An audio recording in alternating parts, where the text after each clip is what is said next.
नमस्कार साथियों, मैकटेक आईटीआई में आपका स्वागत है। जैसा कि आप सभी जानते हैं कि आईटीआई के एग्ज़ाम्स चल रहे हैं और इन एग्ज़ाम्स को ध्यान में रखते हुए हम आपके सामने लेकर के आए हैं फैशन डिज़ाइन एंड टेक्नोलॉजी के लिए जनवरी में जो एग्ज़ाम होने वाला है उससे संबंधित कुछ एमसीक्यूज़, कुछ इम्पॉर्टेंट क्वेश्चंस जो पिछले कई वर्षों में एग्ज़ाम में आ चुके हैं तथा इस वर्ष भी आने की संभावना है। तो आइए शुरू करते हैं। पहला सवाल आपके सामने है, which is used for small drafting in record notebook. जिसका उपयोग रिकॉर्ड नोटबुक में छोटे डिफेटिंग के लिए किया जाता है, उसका नाम आपको बताना है। ऑप्शन है card scale, B L scale, C long rule, D graduated square. इसका सही आंसर है कार्ड स्केल। तो आपका आंसर है ए, कार्ड स्केल। अगला क्वेश्चन है, what is the difference between scissor and shear। कैंची और कतरनी के बीच में क्या अंतर है। पहला ऑप्शन है scissor are for cutting fabric, shears are for cutting papers. यानी कि कैंची कपड़े काटने के लिए होती है तथा shear कागज़ काटने के लिए। और दूसरा ऑप्शन है scissor are for cutting fabric and shears are for cutting hair. यानी कि कैंची कपड़े काटने के लिए होती है तथा shear बाल काटने के लिए। तीसरा ऑप्शन है scissors are for left handed people and shears are for right handed people. कैंची बाएं हाथ के लिए लोगों के लिए होती है तथा shear दाहिने हाथ के लोगों के लिए। तथा चौथा ऑप्शन है shear large scissors used to cut fabric, scissors smaller used to cut out pattern etcetera. अर्थात shears जो होती हैं ये लार्ज सीजर्स होती हैं जो फैब्रिक काटने के लिए होती हैं तथा सीजर्स जो होते हैं, कैंची जो होती है वो पैटर्न आदि काटने के लिए, छोटे कपड़े और छोटा पैटर्न आदि काटने के लिए उपयोग में लाई जाती है। तो इसका सही ऑप्शन है डी, कपड़े काटने के shears जो होते हैं कपड़े काटने के लिए इस्तेमाल में लाई जाती है तथा कैंची जो होती है वो छोटे पैटर्न आदि काटने के लिए उपयोग में लाई जाती है। अगला क्वेश्चन है, in embroidery work which method is used on velvet and knitted.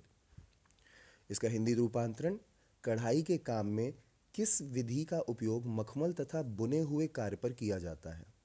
Option A direct method, option B carbon method, option C tacking method, option D transfer by ironing. इसका सही आंसर है C, transfer by tacking method. अगला question है, what is a variation of trimming.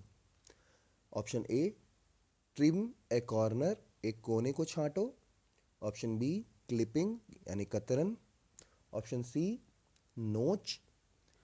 Option D grading.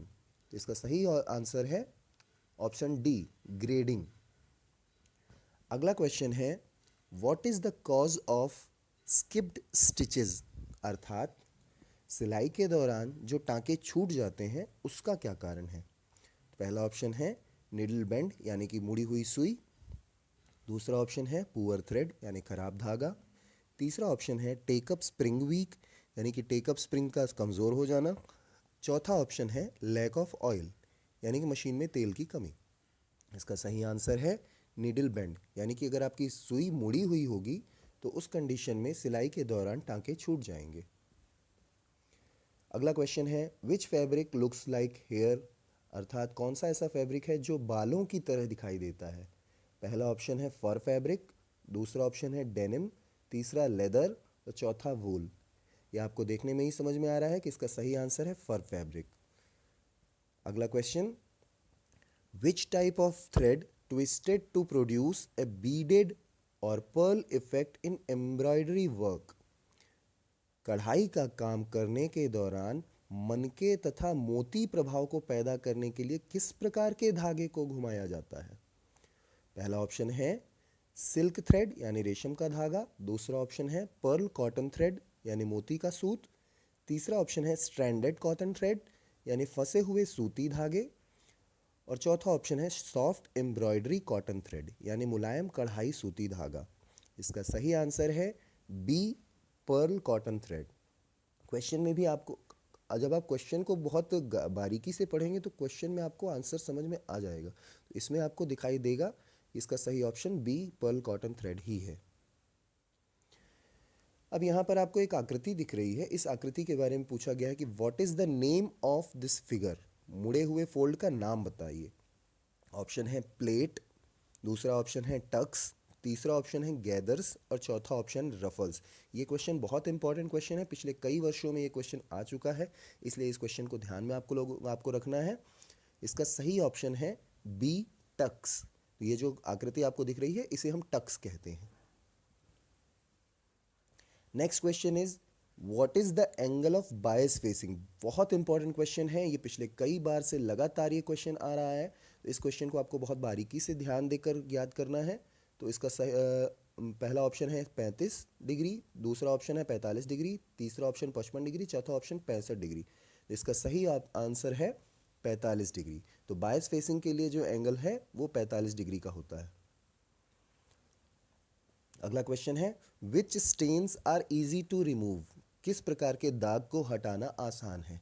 ये बहुत common सा example है और हमारे यहाँ सभी लोग जो घर में काम करते हैं, घर में रहने के दौरान भी हम लोग ये इस बात का ध्यान देते हैं कि जब कभी कोई दाग लग जाता है तो उस दाग को जब हम लोग धोते हैं, हटाते हैं, तो किस तरह के ऐसे दाग होते हैं जो आसानी से हट जाते हैं।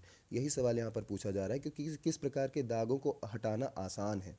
तो पहला ऑप्शन है फ्रेश स्टेन यानी ताज़ा दाग, दूसरा ऑप्शन है ब्लड स्टेन यानी खून का धब्बा, तीसरा ऑप्शन है ओल्ड स्टेन यानी पुराना दाग और चौथा ऑप्शन है रफ स्टेन यानी कठिन दाग। तो इसका सही आंसर है फ्रेश स्टेन यानी ताज़ा दाग। तो ताज़ा दाग जैसे आपके कपड़े पर कोई जैसे चाय चाय गिर गई तो उसे हम लोग तुरंत जो है गीला पानी करके उसे हटाने की कोशिश करते हैं जिससे आसानी से वो छूट जाए, क्योंकि अगर वो सूख जाता है तो फिर वो छूटता नहीं।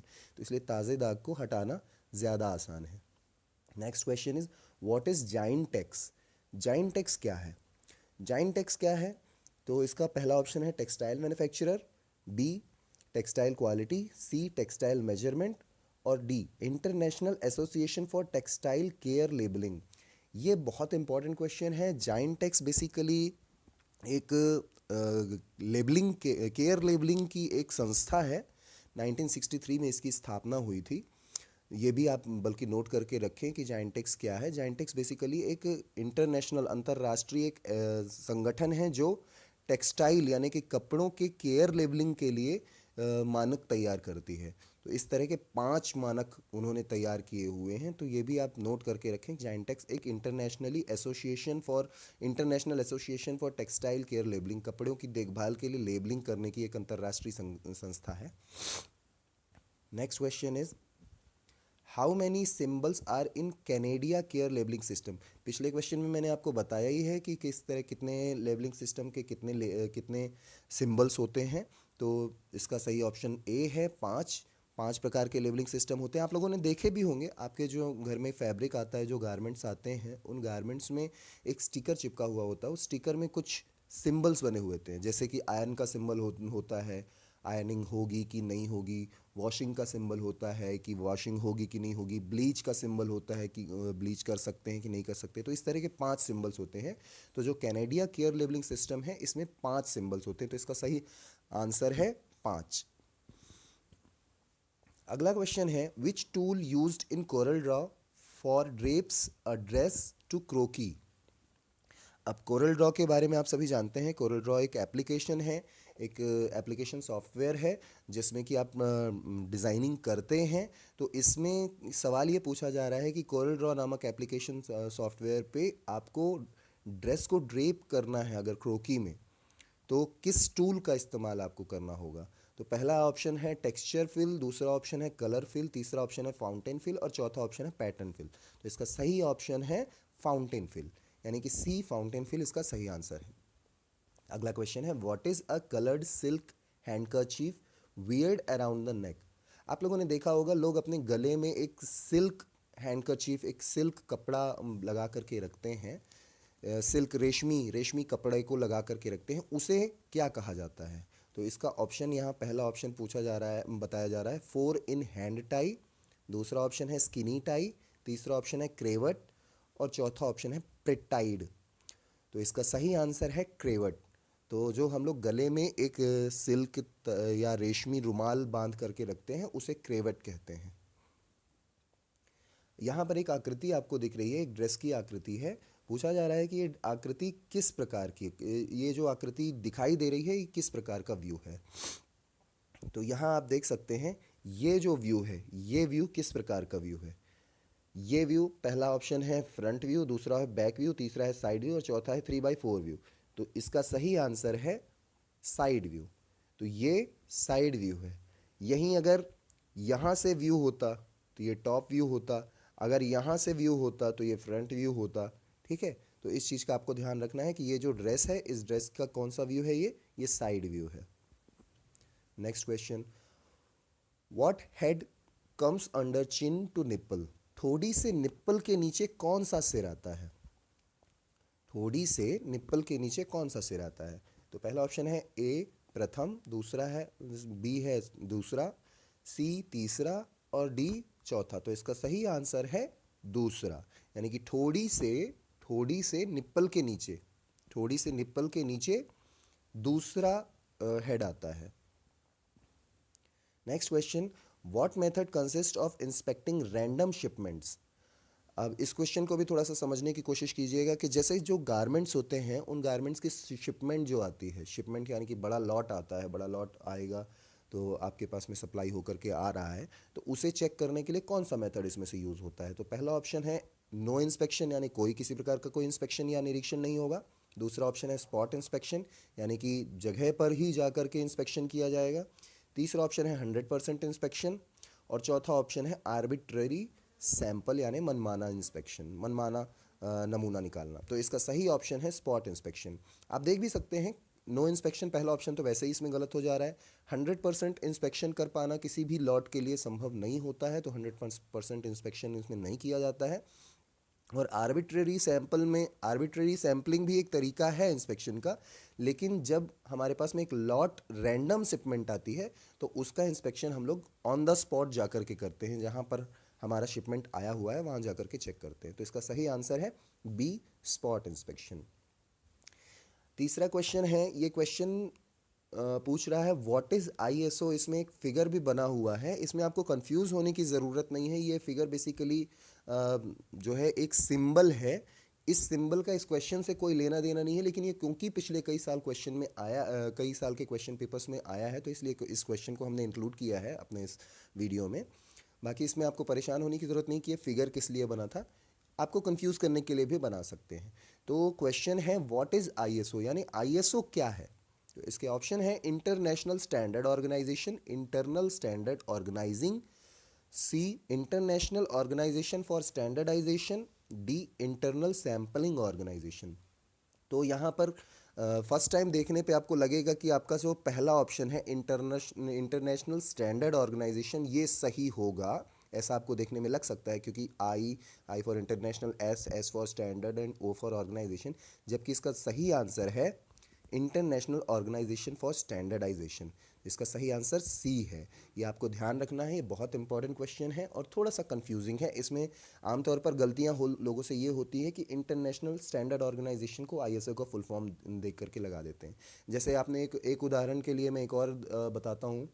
एमबीबीएस आपने सुना होगा, तो एमबीबीएस का full form bachelor of medicine, master of surgery, bachelor of surgery and bachelor of medicine होता है।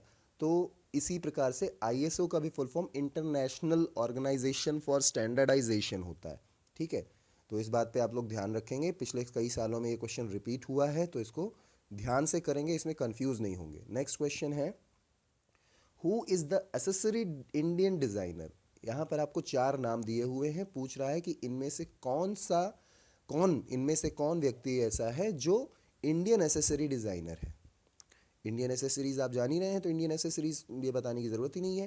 पहला ऑप्शन है जेंजम गडी, दूसरा ऑप्शन है पिया पारो, तीसरा ऑप्शन है जानवी एंड चौथा ऑप्शन है लुइस विटन।